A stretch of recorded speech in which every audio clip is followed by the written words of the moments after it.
Hello everyone, మేమైతే చెన్నై నుంచి కాణిపాకం వెళ్తున్నాము వినాయకుడి దర్శనం కోసం. మిడ్ నైట్ 12 o'clock అయితే స్టార్ట్ అయిపోయాము. Almost 4 to 5 hours to reach Kanipakam. On the వేలో మాకైతే క్యూట్ డియర్స్ అవన్నీ కనిపించాయి అనమాట. ఏదైనా సరే రాసి పెట్టి ఉండాలి ఒక టెంపుల్ కి వెళ్ళాలి అంటే మాత్రం.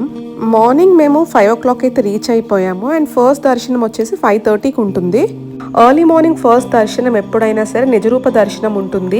అంటే ఫ్లవర్స్ కానీ డెకరేషన్ ఏమీ లేకుండా ఆయన ఎలా అయితే ఆ బావిలో వెలిసారో మనకు అలా కనిపిస్తుంది అనమాట. అండ్ ఇక్కడున్న గణపయ్య స్వయంభూ, సో ఆయన అంతటా ఆయనే వెలిసారనమాట ఒక నుయ్యలో. ఈ టెంపుల్ కి యాక్చువల్ గా పేరు శ్రీ స్వయంభూ వరసిద్ధి వినాయక స్వామి దేవస్థానం. చాలా చాలా మ్యాజికల్ పవర్స్ ఉన్నాయి ఈ టెంపుల్ కి. నాకైతే ద మోస్ట్ ఫేవరెట్ గాడ్.